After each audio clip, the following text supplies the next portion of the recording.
pues se me ocurrió el tema de Carlo Gesualdo, que es un compositor muy poco conocido. En su momento también fue un compositor extraño. Estamos hablando aquí de un arrebato, uno de muchos arrebatos, pero escuchar su música sí podría ser una cuestión como muy interesante para saber qué magia ejerce la música, ¿no? En determinados momentos y qué poder tiene la música en nuestra imaginación. Hola, ¿cómo están? Bueno, esta vez estamos poniéndonos al día con las presentaciones. No pudimos estar la vez pasada, así que ahora estamos acá reanudando un poco esta emocionante tarea que hemos emprendido con estos streaming que estamos haciendo con los amigos Juan Manuel y Radamés. Hoy vamos a tocar un tema por demás interesante para mí, desconocido hasta ahora. Un tema para el cual nuestro amigo Radamés nos ha propuesto que, bueno, contar un poco acerca de Radamés. Radamés es un guitarrista, toca el laúd, él ha hecho una expertise en la música barroca. Ha tocado en salas de Europa, Asia, América, es un experto en esta temática. Le gusta y ha incursionado junto con Juan Manuel en el jazz. ¿Qué más podemos decir de Radamés acerca de esta expertise que él nos presenta acerca de la música? Y hoy, Radamés, ¿cómo estás, Radamés? ¿Todo bien? Todo muy bien, aquí checando nada más el iPad para ir checando unos datos mientras hablamos. Así es, pues soy músico de profesión de hace muchos años, especializado en música del Renacimiento y Barroco, y me he aficionado al jazz también junto con Mane, y pues nos da mucho gusto estar aquí con ustedes para hablar pues del psicoanálisis, que a mí me interesa, se me hace una profesión fascinante, se me hace que han cambiado al mundo. Y con la música pues tiene mucho que ver porque de alguna manera es la historia de las emociones y del sentimiento humano. Bien, bien, buenísimo. Así que ahí nos estamos viendo, muy bien. Mane, amigo, ¿cómo estás? Buenas tardes. ¿qué tal, Vladimiro? ¿Qué tal, queridos oyentes? Yo esta vez voy a estar escuchando más, luego voy a opinar lo que tenga que decir. Ahí estamos. Hoy Radamés nos presentó un tema, me parece, por demás de interesante. Y bueno, y queremos dejarlo entonces a él que nos cuente un poco acerca de esta propuesta que nos trae hoy. Radamés, te escuchamos. Pues es una propuesta que me pareció interesante, más, bueno, por la música también, pero sobre todo por aquel programa que hicimos del autor de Quiroga, de Horacio Quiroga, que era un hombre que lo perseguía la muerte en toda su vida, y hablando en privado ya con Mane y con el querido Vladi sobre qué podríamos hablar, y viendo que esos temas macabros nos daban mucha pauta a hablar pues, del interior del ser humano, de lo que se ha venido conociendo como alma a través de las muchas generaciones humanas, que nadie ha podido mostrarnos un gramo de alma, pero de alguna manera representa las emociones y la vida interior. Pues se me ocurrió el tema de Carlo Gesualdo, que es un compositor muy poco conocido. En su momento también fue un compositor extraño. Ahora se le conoce mucho por su música, que es muy rara. Si tiene oportunidad de oírla, hay en internet música de Carlo Gesualdo. Eh, es una música muy disonante que cuando uno la oye no es a veces agradable, no es el común de la música, es música, pues por decirlo, única, ¿no? Y en los conservatorios siempre pues se le dedican unos minutos en la historia de la música cuando uno está estudiando, y lo más impresionante es que todo el mundo se acuerda de que su música es rara y de que mató a su mujer, ¿no? Y yo investigando alguna vez más sobre el señor, resulta que a la mujer la mató junto con al amante, y luego mató a los hijos, lo cual es una historia que contaremos ahora más adelante. Y bueno, los que están viendo, los invito también a que busquen retratos de él en internet, existen algunos retratos. Él nació en el 1566 en Avellino, Campania, y se murió el 8 de septiembre de 1613. Era un príncipe, era un noble, era príncipe de Venosa y conde de Conza. Era amigo del Papa, era sobrino nieto del Papa Pío XIV, sobrino del arzobispo de Nápoles, Alfonso Gesualdo, y una familia aristocrática del Principado de Venosa. Recibió desde muy temprano clases de laúd, por lo cual creo que me parece que por ahí existen algunas versiones para laúd de sus piezas, aunque no me crean mucho, y de composición de su maestro, un tal Pomponio Nena. Todo esto lo leo ahora de internet, ¿no? Y la noche del 16 de octubre, que es lo interesante, su esposa fue sorprendida cometiendo adulterio en el Palacio de San Severo de Nápoles, y Gesualdo la asesinó junto con su amante.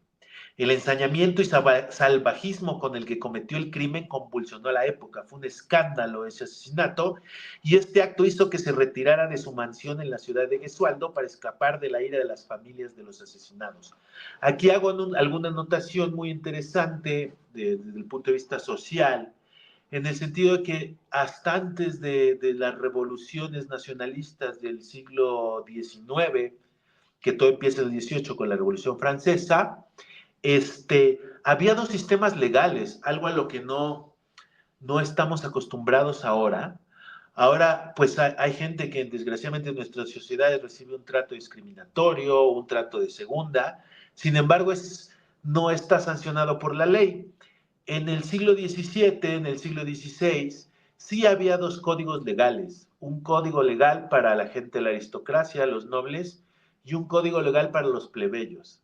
Eso cambia muchísimo, pues, las relaciones sociales, y como ejemplo este señor Gesualdo, que es un ejemplo un poco macabro, él encuentra a su mujer en su habitación, parece ser, por lo que leo en otros lados, con un amante, saca la espada y los mata. Y eso era perfectamente legal, ¿no? Él no tuvo ni que ir al juez, es más, fue aplaudido como un hombre que de alguna manera se hizo justicia por sus parientes, porque eran aristócratas.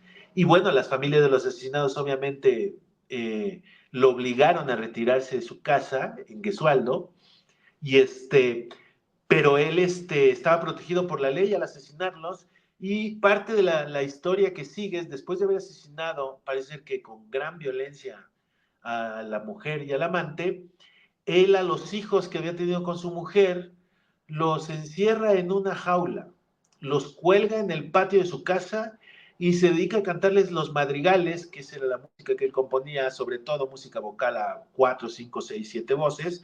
Sus madrigales llama a sus cantantes y los pone a cantar abajo de los pequeños mientras los balancean, y hasta que se mueren de hambre, de sed, y ahí los dejan, ¿no?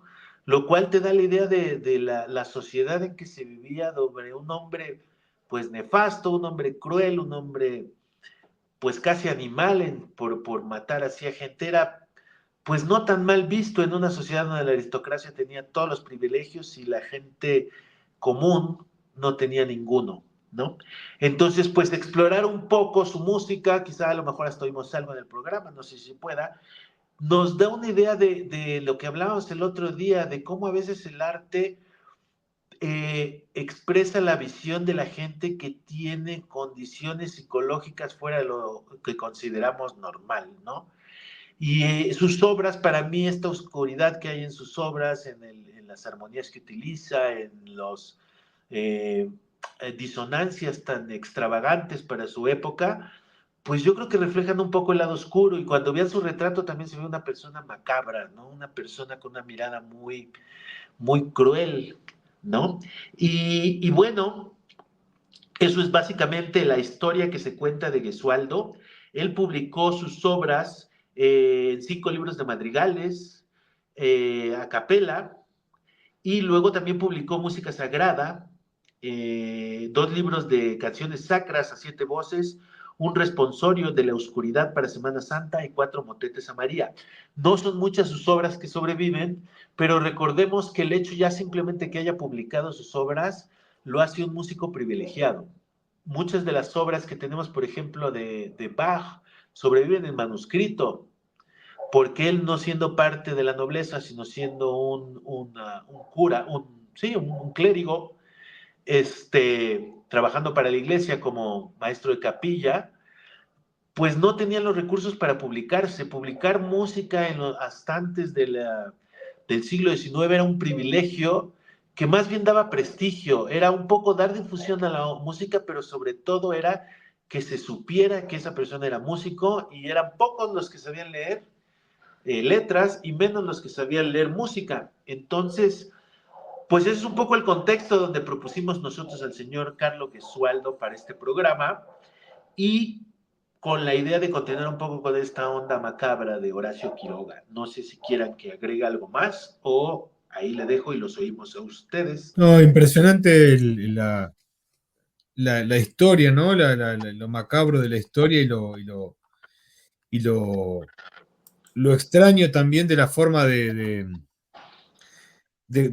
presentarse él ante, ¿no? ante la sociedad y esta cosa de los cambios también de la sociedad que imponen esta cuestión de la mano propia, cómo ha modificado y cómo ha ido pasando a través del tiempo. Yo justo estaba escuchando algo, a ver si podemos, así por detrás, que YouTube no Claro. nos saque. A ver si YouTube no nos saca. Vamos a. ¿Ahí se escucha algo? Sí. Bueno, mientras tanto podemos ir hablando. Creo que el tema, la música es esta, ¿no?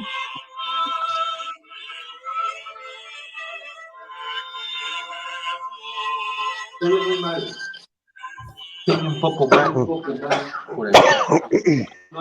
No estoy claro, pero si lo puedes poner en la edición después estaría bueno, ¿no? Porque Sí, sí. estamos hablando aquí de un arrebato, o uno de muchos arrebatos, pero escuchar su música sí podría ser una cuestión como muy interesante para saber cuándo este hombre podría tener el alma un poco más dulce, cabrón, ¿no? Porque, o sea, no tanto que sea como en esa cualidad expresiva, sino como, porque la música también sirve para muchas cosas. La música también puede ser un himno de guerra, por ejemplo, ¿no? Ujú. Puede ser muchísimas cosas, pero en este sentido eh, es otro tono musical completamente diferente al de la pasión y del arrebato del asesinato, ¿no? Sí, tal cual. Sí, Sería interesante poder escuchar algo con cuidado, pero te lo dejamos al público eso y un poquito que Vladi que nos lo ponga después, ¿no? vamos a tratar de dar después un poco cómo es de esta música interesante que hace el amigo Carlos Gesualdo y pensar también un poco esta cuestión me pareció interesante el hecho de el arrojo, ¿no? O el hecho inmediato, lo compulsivo que puede llegar a ser, obviamente sin ninguna intención de ensalzar esto, pero de encontrar a la mujer con su amante, pero la, la, lo masoquista o lo enfermizo que resulta después esa especie de venganza que toma con sus hijos, ¿no? Casi una crueldad inusitada, que podríamos enmarcarla contextualmente, por ahí no sé si la historia da un poco de razón ahí, en un concepto de locura, ¿no? De locura extrema, en el pensar en que también la culpa de toda Bueno, esta sí, tiene infidelidad. razón en ese sentido, porque puede entenderse si la mujer le puso el cuerno, así le decimos, lo engañó o lo que sea, y parece que además, no sé si lo comentaste esto nada más, pero los encontró en la cama. Claro. Cuando llegó Gesualdo, que iba a salir y de repente se le olvidó la corbata, algo así, regresa a la cama y sorpresa. Pero bueno, ahí hay una razón, una motivación en relación a ella, no sé justificado o no, no lo sé, ya cada quien juzgue, pero ¿y los hijos qué? ¿No? ¿Por qué a los Ujú. hijos, no? ¿Qué tiene que ver esto con los hijos? Ajá. Sí, sí. El tema ahí que un poco macabro es con respecto a los hijos, ¿no?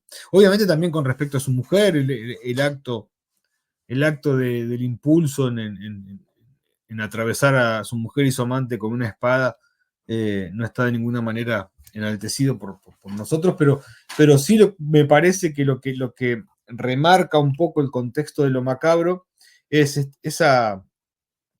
esa perversidad, ¿no? De ver a sus hijos morir de hambre y de sed, pero a su vez también enmarcar lo perverso, ese cuadro, a partir de la música, ¿no? Poniendo sus madrigales y dando como un contexto, me imagino yo, cinematográfico a esa muerte lenta y dolorosa de sus hijos, ¿no? Creo que ahí es donde subyace también un poco el concepto de lo macabro y de lo imperdonable con respecto a este hombre. No tenemos, por ahí Radamés sí lo tenés vos, pero no tenemos información con respecto al final de su vida de este hombre, ¿no? No sabemos muy bien cómo es que él ha terminado sus días.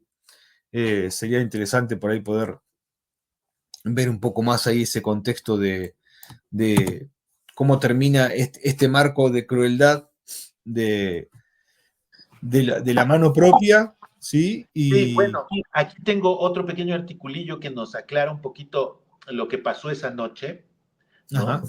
Él vivió 47 años, Gesualdo, muere realmente joven. Y aquí dice, por ejemplo, esto fue en Nápoles en octubre de 1590.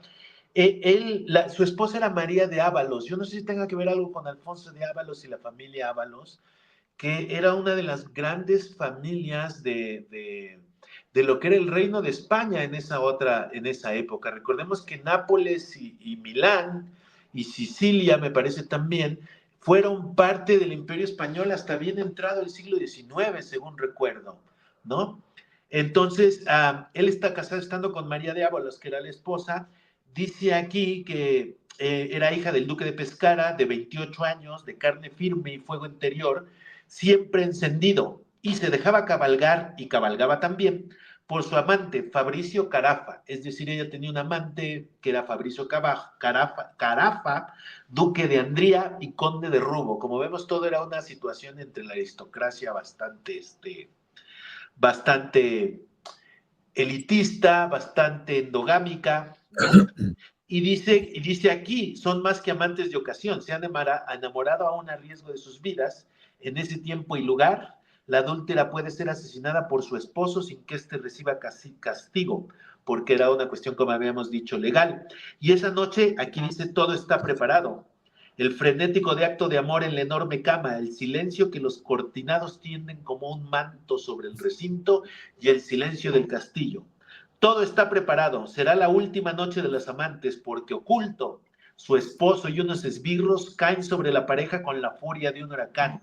Los masacran a infinitas puñaladas, piernas y brazos mutilados a golpes de espada y balazos de arcabuz. Terminan descuartizados sobre un vasto lago de sangre. El honor ha sido vengado, pero el crimen no ha sido infraganti. Lo han urdido paso a paso como el argumento de una tragedia musical. Carlos Gesualdo, de 24 años, casado con su prima María de Ábalos desde 1586. Al parecer también la gente del pueblo se ofendió, ¿no? Por la hazaña con que se mató, por el lago de sangre, al parecer. Y bueno, aquí en este artículo no menciona lo de los hijos, eso lo leí yo en otra fuente y me impresionó mucho. Pero dijiste con su prima. Casado con su prima, dije, ¿verdad? Sí. Sí, Sí. sí. Bueno, era común. Él era sobrino nieto del Papa. Recordemos también el Papa Alejandro VI, casado se acostaba con su hija Lucrecia, ¿no? Sabemos que tenía relaciones con su hija, ¿no? Era en la nobleza, les daba permiso de hacer todas las cosas que los demás no pueden, ¿no? Que pasa un poco ahora, lo vemos, ¿no? Sí, Recientemente aquí en México estamos en un escándalo donde el gobierno de México no está enterando de cómo secuestraron de aquí a un narcotraficante y no puede dar explicaciones. Y son lujos de la clase política, ¿no? Que pueden secuestrar gente de un país y se entienden entre ellos y cosas que nosotros no vemos, pues detrás de una cortina no nos enteramos de lo que pasa. Eso es una constante de las élites o como diría alguien, ¿qué caso tiene ser élite si no puedes romper la ley que no te pasa nada? ¿No? Eso es un poco el razonamiento. Y vemos cómo ahí da paso a todas estas pues partes oscuras del alma que se expresen sin ningún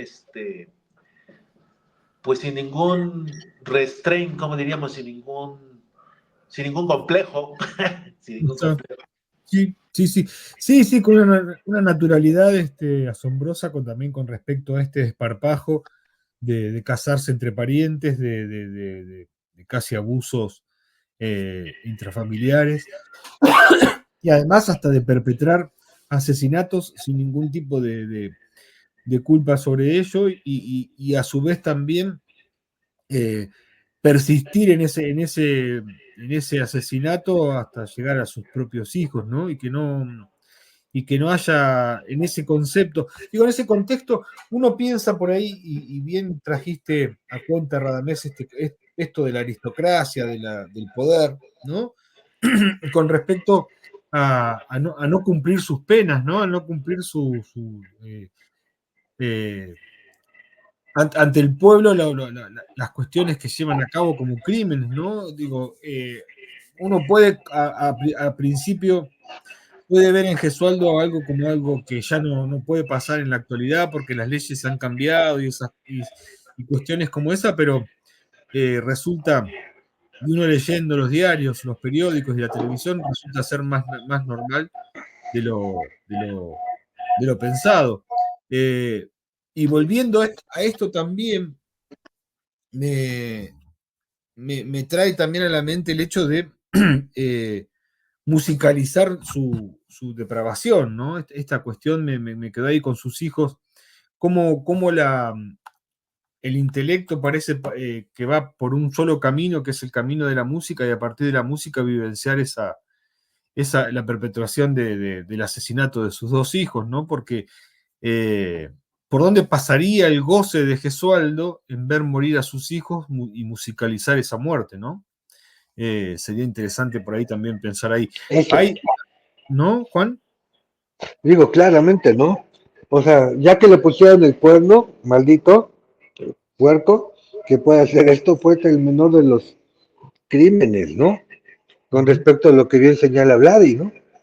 Ahora, sea por la cuestión del estatus de la nobleza, de las leyes, de toda esta cuestión, que lo cual es cierto que es muy interesante, finalmente la locura, más bien claro, la psicosis, se caracteriza por una violencia de omnipotencia.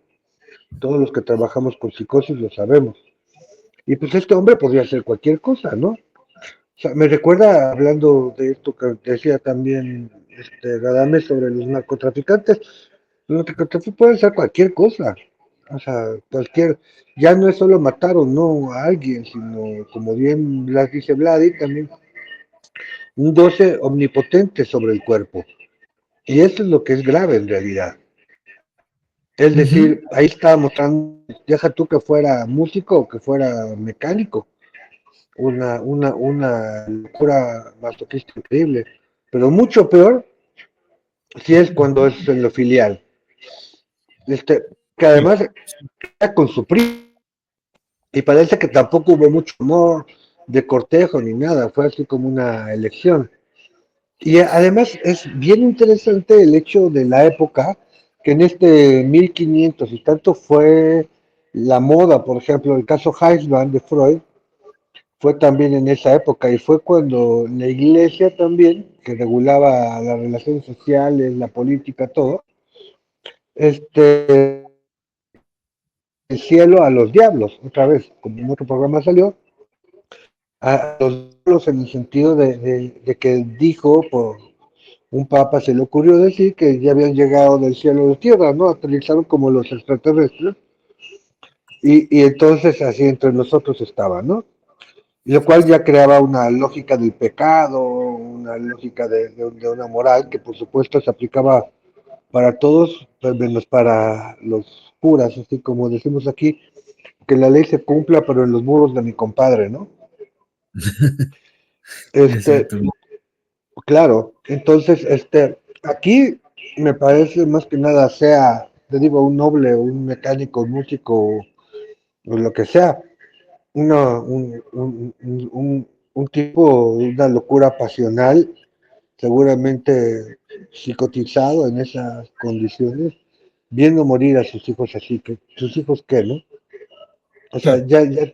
ya, aunque no le hubieran puesto el cuerno, y además, ¿por qué le habrán puesto el cuerno, no? O sea, un tipo así tan miserable, ¿no? Con razón. Sí, Este, sí, y además también esta mezcla de locura y poder, ¿no? Porque posiblemente pensaba también, él pudo hacer eso por su locura o pudo hacerlo porque podía hacerlo, ¿no? Porque su poder le permitía hacer eso y mucho más. Digo, ¿cuáles son los límites también de la locura en esto y los límites del poder también? ¿Dónde comienza ese concepto de la psicosis o de la locura? Y dónde termina ese concepto del poder, ¿no? Porque, o por ahí, él pudo hacerlo y salir libre de culpa y cargo por su poder, pero lo hizo porque estaba loco, o todo eso lo hizo por su propio poder, ¿no? Pues También mira, alguna... acá hay otro dato que quiero apuntar. Él Ujú, después vuelve a casarse con Eleonora de Este. La familia de Este era siendo una de las más poderosas que había en Italia en aquel tiempo, junto con los Medici, los Borromini y varios. claro, claro. Eh, Él, cuando muere a los 47 años, lo encuentran, él era adicto, después se volvió adicto a flagelarse y a la brujería y a hacer automutilaciones. Y entonces fue encontrado el día de su muerte desnudo y ensangrentado, sin que nunca se supiera por qué había muerto, si fue un exceso de flagelación o tal. Y sobre su música, quiero apuntar algo que es muy curioso, y esto sí es, pues, para encontrar referencias, sí es literatura más especializada, y a mí me dio mucha impresión saberlo. Uno, cuando publicaba una obra en el siglo XVII, necesitaba una cosa que se llamaba el privilegio real y necesitaba uno ser revisado por la censura de que no, en la obra que uno publicara no se publicara nada contra la fe católica, sobre todo en los reinos españoles, es decir, por la Santa Inquisición. Entonces sus publicaciones, al ser revisadas por la Santa Inquisición, todas esas notas raras se le dio permiso en parte de publicarlas por su posición de noble. Hay el caso de un compositor que en su tiempo fue en Italia increíblemente famoso, en el siglo XVII, Giovanni Girolamo Katzberger, que compuso para la Tiorba, ahora se le conoce un poco más. Él, por ejemplo, dice en sus libros de laúd que él inventó una nota, la sesquialtera 24ava o no sé qué, que era una división rítmica que no se había usado, muy rápida, y yo me he enterado leyendo pues disertaciones sobre este compositor que no a cualquiera se le permitía innovar en cuestiones musicales. Si uno salía con una innovación musical, el censor te podía decir, esa nota no está permitida por la iglesia y esa disonancia no está preparada, y te lo regresaban. Pero si eras noble, podías publicar lo que se te daba la gana, ¿no? Entonces, él, en su condición de noble, publicó esta música rara, que era un privilegio publicar música rara, ¿no? No es como ahora que uno trata de ser original. En aquellos tiempos la originalidad era penada, ¿no? Sobre todo por Claro. los músicos que eran sirvientes. Un músico hasta muy recientemente, hasta el siglo XIX, Dios santo, hay un robot que nos interrumpe. Ahí está. Este, los músicos eran considerados servientes, entonces cualquier exceso de personalidad o cualquier exceso sí, de identidad única, yo creo que hubiera sido muy mal visto por el que te empleaba, ¿no? Tú estabas ahí para hacer música, no ser notado, ¿no? Recordemos que el rey Luis XIV tenía un guitarrista especial para cuando tenía noches de pasión, y para su vida privada mandaba traer al guitarrista y laudista, que era el radio. Nosotros éramos radios de la época, los músicos, Claro, nos prendían claro. y nos apagaban y nos tocaban como objetos. Para nosotros es un concepto muy ajeno, porque nosotros ponemos play y la música sale. Pero desde antes de la invención eléctrica, la única manera de tener música era que alguien le hiciera por ti o que tú le hicieras tú mismo con un instrumento. Y ahí la calidad de tu música dependía de tu educación musical y de tu cultura musical, y no cualquiera tenía cultura musical, y la música era un arma poderosísima, ¿no? Parte de este poder de la música sobre los sentimientos, pues nos da el ejemplo del encuentro de Europa y América, donde la música fue utilizada como arma de evangelización de los pueblos nativos, ¿no? porque les llamaba muchísimo la atención y se dieron cuenta que era una buena manera de cambiar su ideología religiosa, ¿no? Entonces yo quería simplemente decir que este señor también tenía prácticas sádicas, prácticas aberrantes, donde mencionan lo que Mane acertadamente señala, estas ganas de controlar el cuerpo, de controlar la vida del otro, de utilizarlo como objeto, ¿no? Y ahí es interesante cómo él, su posición de compositor y de alguna manera, pues estar en relación con muchos sirvientes músicos, los ha de haber tratado como objetos musicales, como instrumentos, no como personas, para que cantasen su música que iba en contra de todas las reglas, ¿no? De la época. Sí, sí, tal cual. Y cómo habíamos hablado el primer programa acerca de la música como protagonista en un montón de, hasta en espacios y en conceptos rituales y en momentos eh, que uno enaltece, digamos, o que quiere subrayar. ¿Qué, qué magia ejerce la música, ¿no? En determinados momentos y qué poder tiene la música en nuestra imaginación, ¿no?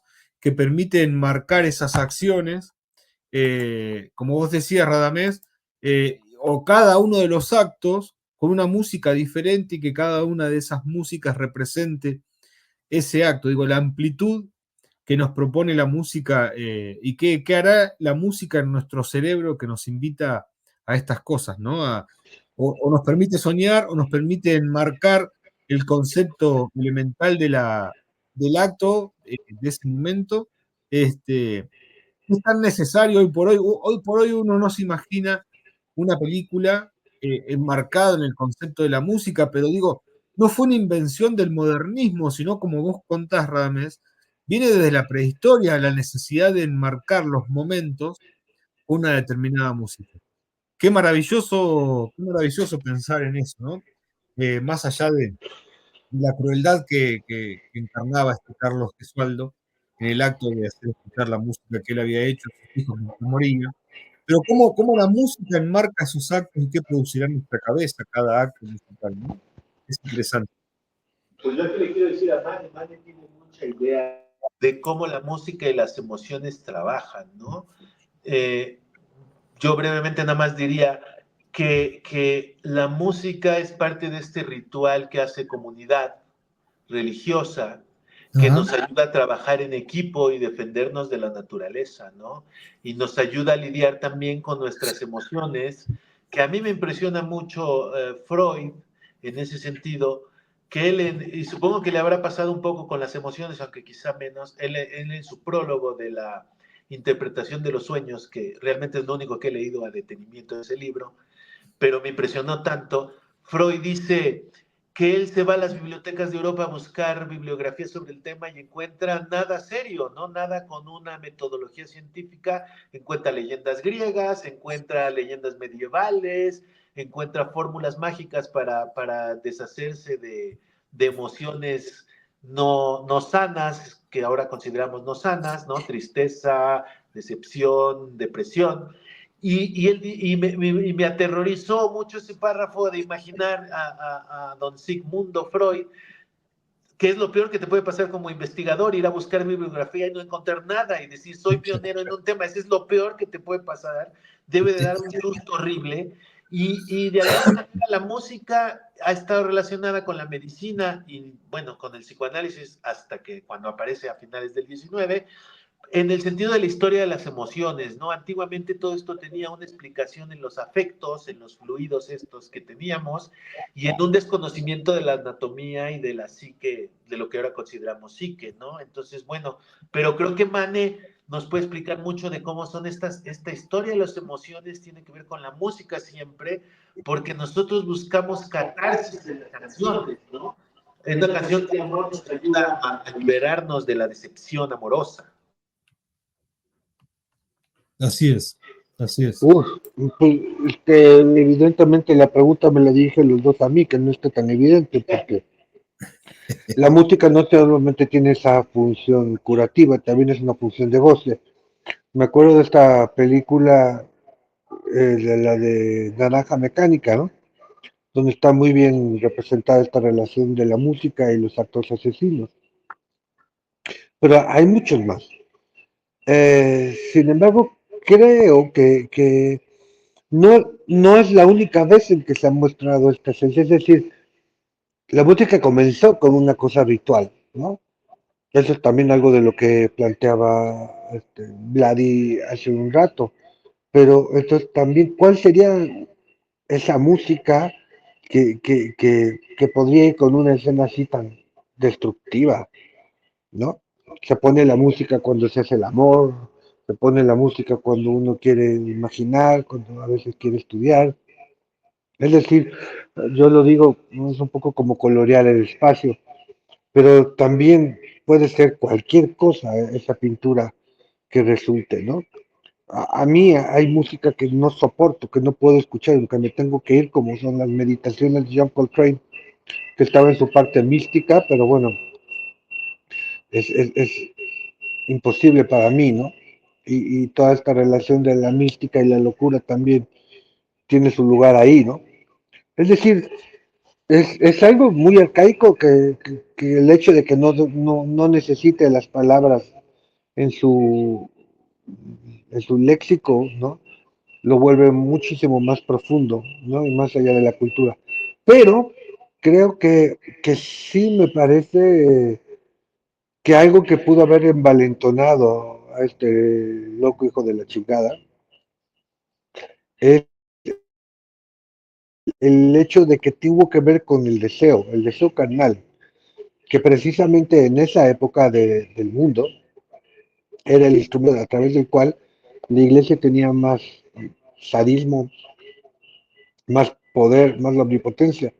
Ahí teníamos que cualquiera se convertía en bruja, lo hablábamos en otro programa, y todo el pueblo lo podía contemplar cómo se quemaban, cómo las mataban en leña verde ahí en la plaza central, ¿no? El hecho de que fuera el deseo, ¿no? Y es eso como algo que es un elemento ahí de la subjetividad que le puso como leña al fuego, decimos, ¿no? Que me parece esto de la música como un elemento, me parece a mí fundamental en esta historia, como lo es en casi todas las historias, encuadrando estas acciones. Me gustó mucho esa referencia, Mane, que hiciste de la naranja mecánica, ¿no? Casi como una necesidad de ese contexto, de ese entorno, y uno piensa también con esta mirada fílmica que nos propone ahora cada acción enmarcada con la música. ¿Qué sería de la película de 2001 Odisea del Espacio sin la música, ¿no? Sería básicamente algo, a veces uno puede probar de bajar el volumen y ver la película sin música, y hasta a veces resulta ser algo aburrido. Digo, este concepto de mutilación del acto que propone la ausencia de la música, si lo pensamos a la vez, al revés, la música ensalza el acto, ¿no? Al punto tal de convertir ese acto en algo de gozo, ¿no? Para quien observa y para quien es espectador, no solo de la acción, sino también de escuchar la música. Digo, cómo la música y a veces despierta conceptualmente hasta los olores, ¿no? Con el concepto emotivo de la música, a mí me ha pasado, o nos puede pasar a muchos, de escuchar una música de los años 80, digo, cuando yo era joven, podemos remitirnos a cualquier otra época, y nos hace acordar hasta el perfume que usábamos en esos momentos cuando estábamos en la discoteca o cuando salíamos a bailar. Digo, lo emotivo que despierta el concepto de la música. ¿Qué sería o qué pasaría en estos actos y uno puede pensar acá, ¿no? Como Gesualdo necesitaba enmarcar este acto tan cruel con la música para ensalzar, me parece a mí, ese acto, remarcarlo o por ahí hasta subrayar ese acto de extrema crueldad con su propia música, ¿no? Y que además, imagino yo que después, él ha vivido mucho tiempo más, al momento de escuchar esa música, si revivía esos momentos de observar a sus hijos agonizando, ¿no? Si el momento de tocar esa música lo hacía por el placer del gozo de revivir a sus hijos agonizando, o de simplemente el gozo de escuchar su propia música. Pero es interesante pensar esto y remarcar estos actos con su propia música, ¿no? Es algo. Me encanta lo que mencionas del perfume, de los perfumes, porque me recuerda a un colega guitarrista, gran guitarrista mexicano, que siempre dijo que la música es el perfume de la vida, que me parece una expresión muy bonita, ¿no? Y yo la Claro. música la veo también como algo que potencia el lenguaje de alguna manera. Un texto con música para mí es como agregarle otra dimensión que potencia el efecto de las palabras en el oyente y lo transporta mucho al aquí y a la hora, porque la música te obliga a estar en el aquí y en el ahora, oyendo este fenómeno de los sonidos bonitos que estamos diseñados para detectarnos, ¿no? Eso es otra cosa, la parte física, la música desde sus inicios, que no se entendía nada de acústica, que no se entendía nada de las propiedades, tuvo desde la antigüedad un poder impresionante sobre el pensamiento y sobre la concepción del mundo, en el sentido de que la resonancia de dos objetos que vibran a la misma frecuencia durante siglos pareció magia. No fue hasta el siglo XIX que se descubrió que la música no era mágica. Y lo explico de esta manera. Si yo tengo un diapasón que está afinado en la, y yo en otro instrumento toco la y está a una distancia cercana, ahora sabemos que el sonido que se mueve a la frecuencia de 440 Hz, digamos, por segundo, al llegar con otro objeto que está afinado, lo pone a vibrar por simpatía. Eso desde la antigüedad, desde los griegos, sabemos que parecía un acto mágico. Supongo que para los egipcios también, es decir, cómo yo tocando esta cuerda, hago que esa cuerda que está allá se mueve, pues eso les pareció una locura mágica, es la base de parte del pensamiento hermético, ¿no? Durante mucho tiempo, que dice que lo que pasa aquí abajo pasa arriba y lo de arriba pasa abajo, y era una manera de influenciar, ¿no? A los astros, ¿no? Por ejemplo, si la luna, supongamos, esto lo invento ahora, estuviera hecha de amatista, ¿no? Esta piedra morada con blanco, si yo tomo una amatista, está influenciada por la luna. Pero si yo a la amatista le hago ciertas cosas, ciertas palabras o encantamientos con música o líquidos o ritos, yo puedo influenciar también a los cielos. Y ese fue el pensamiento que dominó durante mucho tiempo hasta básicamente el surgimiento de la enciclopedia y del conocimiento ilustrado. Pero una de las pruebas físicas que se daban de que este conocimiento hermético milagroso que podía influir en los cielos, en las esferas superiores, era eso, la resonancia musical de los instrumentos, porque nadie la sabía explicar. Nadie sabía que las ondas se transmitían por el aire y entonces la pobre gente siempre, esta propiedad mágica era su prueba, digamos, científica, entre comillas, de que la música tenía un poder especial y de que nosotros desde la Tierra, así como los astros nos influían, nosotros pudimos influir a los astros, ¿no? Y los últimos intelectuales encargados de eso fueron, pues, Giordano Bruno, por ejemplo, que fue quemado en la hoguera, con un sadismo impresionante, y el mismo Galileo Galilei, que se arrepintió, le escribió a su amigo Giordano Bruno rogándole que se arrepintiera de adorar al sol, ¿no?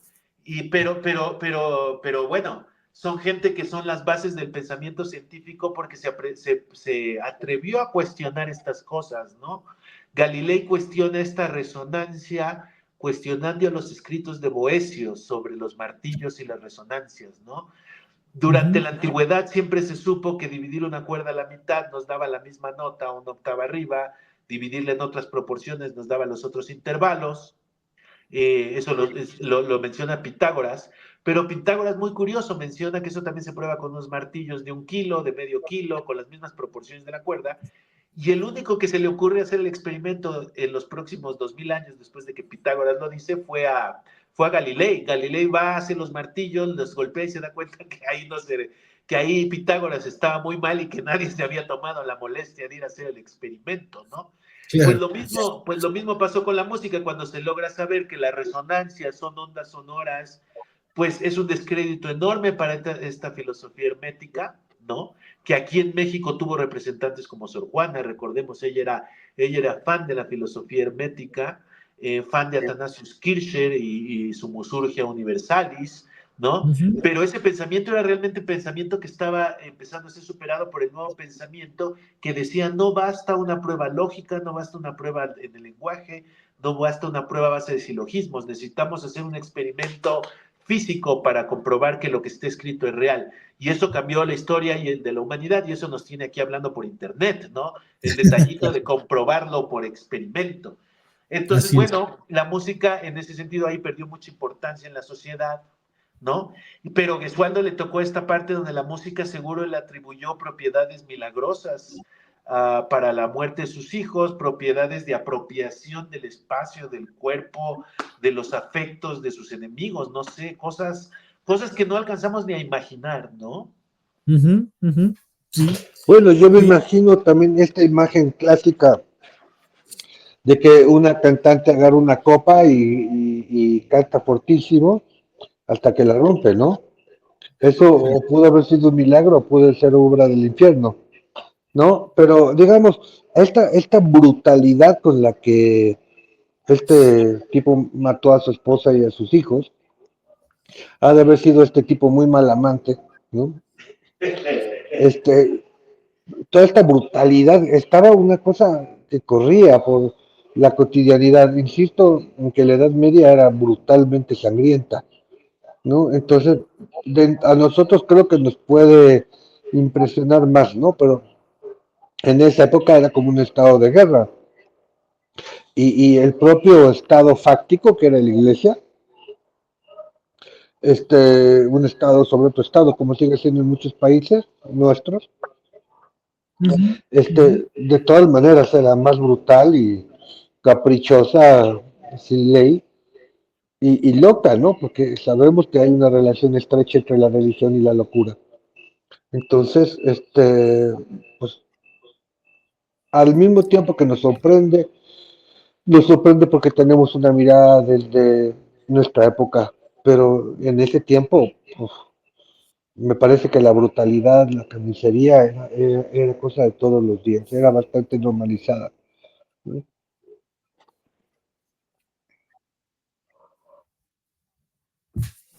Yo aprovecho rápido. Eh, Hay una película sobre Gesualdo de Werner Herzog, más que película documental, sobre Gesualdo del gran Werner Herzog, que les quería comentar, y sobre esta situación de la nobleza y de la gente común, como le llamaban, de los commoners en inglés. Hay ¿Quién una hacía de película que Gesualdo? Klaus Kinski hacía de Gesualdo. no Porque sé Herzog, si es con Klaus porque Kinski. su fetiche era Kinski, ¿no? De Herzog. Y Bien, perdón. no, hay otra película que también les recomiendo, no me acuerdo del director, yo la vi hace muchos años, pero me ha impresionado muchísimo, se llama Los Santos Inocentes. Es una película española que Sí. demuestra la relación que había orgánica entre los comunes y los nobles y que los comunes lo aceptaban, ¿no? Hay un personaje ahí que es en Los Santos Inocentes, que es un amigo de la infancia del niño, del pijo, del niño rico, y son muy amigos. Cuando crecen él se vuelve pues su trabajador, su obrero, que cuida el campo, y en algún accidente de escopeta, porque les gustaba la caza, lo deja cojo, y él todavía cojo sigue sirviéndolo con todo el dolor porque él siente que su responsabilidad es que el patrón se divierta y él no tiene el derecho a echarle a perder su diversión con su balazo en el pie, ¿no? Que es absurdo, Sí. pero podemos ver también la crueldad institucionalizada, ¿no? En las leyes, estas desviaciones ecológicas del ser humano de quererte apropiar del otro, de usarlo como objeto, durante mucho tiempo fueron legales y estaban sancionadas por los códigos, ¿no? Legales de las épocas. Sí, claro. Sí. Fíjense también, y volviendo un poco al tema, la importancia de la música, que por un momento le dimos más importancia a la música que al propio acto de Gesualdo, ¿no? De esta cuestión tan sanguinaria. Yo los invito a que cerremos este capítulo de hoy con alguna idea que ustedes quieran abonar a esta charla, por demás de interesante. Me parece que hoy fue además de la historia de lo desconocido, lo maravilloso de poder encauzar esta historia a partir de la pasión de la música y de otras cuestiones que nos van llevando programa a programa, también de amor, por supuesto, y cómo la encuadra la muerte. Así que bueno, nada, los invito a una última reflexión y nos vamos despidiendo. Bueno, si me permiten, la película de Werner Herzog, que es la siguiente que voy a ver, seguro, se llama La muerte para cinco voces. Y entonces me parece que esto me da esta idea de que toda esta escena, la creación de la escena, toda la brutalidad que hizo este tipo, fue como crear una escena, ¿no? Una opereta, una cosa así cruel, ¿no? Y, Uh-huh, y, uh-huh.